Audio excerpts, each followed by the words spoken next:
हाँ तो भैया देखो, गांव में हम एक बुजुर्ग माता जी के सामने पहुंचे हैं। आइए हम माता जी से पूछते हैं कि कौन सी पार्टी में वोट देना आपको पसंद है और अब तक कौन सी सरकार। माता जी आपका क्या नाम है? शांति। शांति। माता जी ये बताइए, आप तो अपनी उम्र में बहुत सरकार बनाई बिगाड़ी हैं, और इस बार कौन सी पार्टी को वोट देना पसंद करेंगी? नाम हम भूल गए ना। नाम भूल गए? बहुजन समाज। बहुजन समाज। कोई बात नहीं, देखिए उम्र के हिसाब से भूलना कोई नई बात नहीं है। माता जी ने साफ साफ कह दिया कि हमको वोट बहुजन समाज पार्टी में ही देना है, यानी कि जहां बुजुर्गों का आशीर्वाद होगा वहां पर जरूर ही नैया पार लगेगी, ऐसा लोगों को मानना है।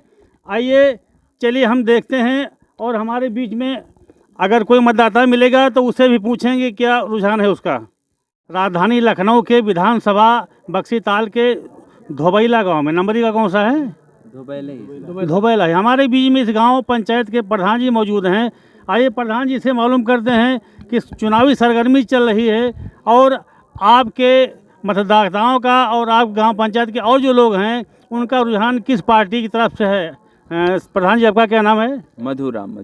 मधुराम जी, आप बताइए, आने वाले 2022 का चुनाव है, इसकी क्या फिक्र आपके गांव मतदाताओं की है? अब हम जनता के बीच में रहते हैं, जनता भी कहती है कि बदलाव होना चाहिए, और बदलाव क्या है अब ये देख लीजिए, सब इसके अंदर अभी तक रह रहे हैं। 70-72 साल देश का आज़ाद हुए हैं, इन लोग का तो पहले बन जाना चाहिए रहा।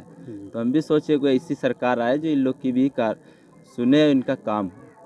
राम सिंह भाई उधर भी। तो दोस्तों, जैसा कि ग्राम प्रधान जी ने बताया कि विकास के मामले में अब तक जितनी भी बसपा के अलावा सरकारें आई हो विफल रही हैं, इसलिए जनता अब बदलाव चाहती है। बदलाने का मतलब सत्ता के साथ साथ व्यवस्था का परिवर्तन होना जरूरी है, और जब तक के सत्ता नहीं बदलेगी तब तक गांव का विकास होना संभव नहीं है। और गांव के मतदाताओं का पूरी तरीके से मन जो हो चुका है कि अब बहुजन समाज पार्टी की सरकार बनाएंगे तभी इस गांव का कायाकल्प होगा और विकास होगा।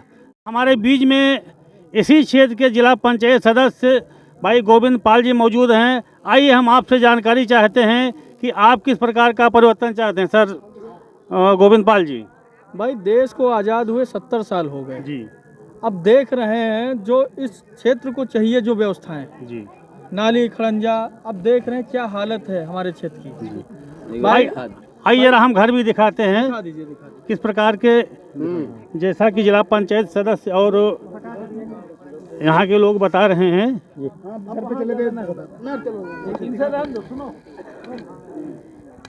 ये 70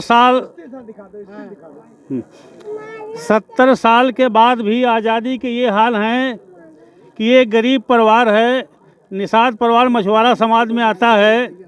सरकारें आती रहीं जाती रहीं, वोटें लेती रहीं, लेकिन इनको एक किनारे वोट कर दिया। यानी कि ना तो परिवार के ढकने के लिए छत है और ना तो जानवरों के लिए यहाँ किसी प्रकार की व्यवस्था है। अगर कोई जानवर भी आ जाए तो रात में इन लोगों को बचने के लिए कोई उम्मीद नहीं है। आइए हम इस घर में रहने वाली मतदाता बहन से बात करते हैं। आपका क्या नाम है? रजनी। रजनी, ये बताइए, आज तक अभी आपको कोई आवाज़ नहीं मिला सरकार तरफ से? नहीं। कभी आपसे किसी विधायक से मुलाकात हुई आज के पहले? नहीं। वोट आप बराबर देते चली आई? हाँ। इसके पहले भाजपा सरकार भी थी, सपा भी थी, किसी ने कुछ सहायता नहीं किया? नहीं। तो दोस्तों, ये रही पूर्व सरकारों की हाल। तो अब ये बताइए, क्या अब आने वाली कोई नई सरकार बनाना चाहते हैं? जी हाँ। कौन सी पार्टी की? हम मायावती जी को वोट देंगे। मायावती जी को। दोस्तों, हर मतदाता के इस जबान के ऊपर आ चुका है कि सत्ता परिवर्तन होना चाहिए और बहुजन समाज पार्टी में ही विकास होना संभव है। इनको उम्मीद है कि जब बसपा सरकार आएगी तभी हम लोग इस झोपड़ पट्टी से मुक्त हो करके अपना आशियाना पाएंगे। इस वजह से अब ये लोग पूरी तरीके से मन बना चुके हैं कि वो लोग बहुजन समाज पार्टी को ही वोट देंगे। बीच में इस समय मौजूद हैं विधानसभा बक्सीताल के बहुजन समाज पार्टी के प्रत्याशी जनाब सलाउद्दीन सिद्दीकी साहब।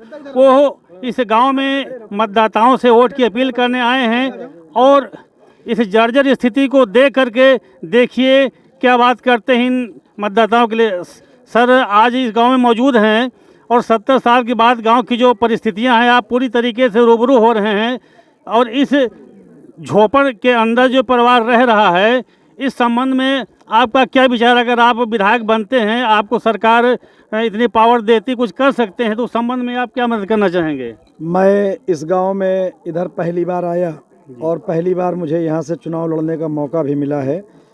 मैं समाजवादी पार्टी या भाजपा की तरह से रोड गाड़ी नहीं दौड़ा रहा हूँ। मैं इन हमारी माई लोग यहाँ पे हैं, जो मुझे देख के बड़ा दुख हुआ कि आज जो परिस्थिति मुल्क आज़ाद होने के बाद एक दहाई छोड़ दीजिए, 7 दहाई बीत गई, लेकिन ये लोग अपना जीवन यापन इन झोपड़ी पट्टियों में कर रहे हैं। बारिशों में इनका क्या हाल होगा, हवा चलती होगी तो इनका क्या हाल होगा।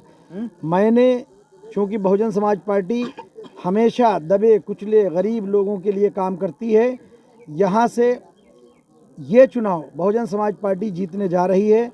जब भी रिजल्ट आ जाएगा, चूँकि अभी चुनाव की अधिसूचना जारी है, लेकिन हमने माई और बहन सब लोगों से, पूरे गांव के लोगों को आश्वासन दिया है कि अगर बहन कुमारी मायावती जी की सरकार बनती है तो निश्चित तौर पे आप लोगों को पक्के आवास की व्यवस्था की जाएगी और उसमें मेरी पूरी पैरवी होगी। और मैं जो करता हूँ, बहन जी कहती नहीं है, वो करके दिखाती हैं। बहुजन समाज पार्टी को घोषणा पत्र जारी नहीं करती है। बहुजन समाज पार्टी का जो काम होता है वो इन लोगों से, यहाँ से शुरू होगा, और जो भाजपा और दूसरी पार्टियों का काम है वो महलों से शुरू होता है। कई गांव मैंने देखा इन जैसे लोगों को दिक्कतें हुई, लेकिन जिनके पक्के मकान हैं वहाँ व्यवस्था है। हालांकि यहाँ हमारे प्रधान जी जो नए हुए हैं, बड़ी यूथ हैं, बहुत मेहनत से हैं, ये नया विकास उन्होंने, अभी रोड बन रहा है, मैं उनको भी अभी पूरा समय नहीं मिला है। हमारे जिला पंचायत के सदस्य हैं बसपा के, हमारे छोटे भाई गोविंद पाल जी, सभी लोग, और विधायक भी हमारा आपका बनने जा रहा है। तो इन्हीं गरीब लोगों के बीच में रहूँगा, इन्हीं लोगों के बीच में काम करूँगा, इन्हीं की समस्याओं का निस्तारण करूँगा। और मैं तो आपको हमारे बारे में पता होगा कि मैं ऐसे भी करता रहता हूँ। मैंने हफ्ते में एक दिन ही तय कर रखा है इन्हीं लोगों की मदद के लिए, कि उस दिन मैं 2 बजे बैठने के बाद जितने ज़रूरतमंद लोग आते हैं उनकी सुनता हूँ, और जो भी मेरी हस्ब हैसियत है उसको पूरा करने की कोशिश करता हूँ। मेरा ये आश्वासन इस गांव को है, यहाँ के प्रधान को है, सभी लोगों को है, कि मेरी पहली प्राथमिकता होगी कि इन लोगों के पुख्ता मकान हो जाए। ये मेरी पहली प्राथमिकता होगी। ये हमारे निषाद समाज के लोग हैं जो यहाँ पे नदी का किनारा है, यहाँ रहते हैं, इनके उत्थान के लिए मैं पूरी ताकत लगा दूंगा। माता जी, आपकी मदद के लिए इतना आश्वासन दे रहे हैं, क्या आप अपनी तरफ से भी आशीर्वाद दिया है कि आप विधायक हो जाएं? अच्छा, चलिए अपनी तरफ हाथ उठा के आशीर्वाद दे दीजिए, क्योंकि चलिए चलिए माता जी ने आशीर्वाद दे दिया है, बहुत बड़ी चीज़ है। दोस्तों, इसी तरीके से प्यार मिलता रहेगा तो दोस्तों सबका हौसला बराबर बनता रहेगा। यूपी राजधानी न्यूज़ से केशव गौतम, नमस्कार।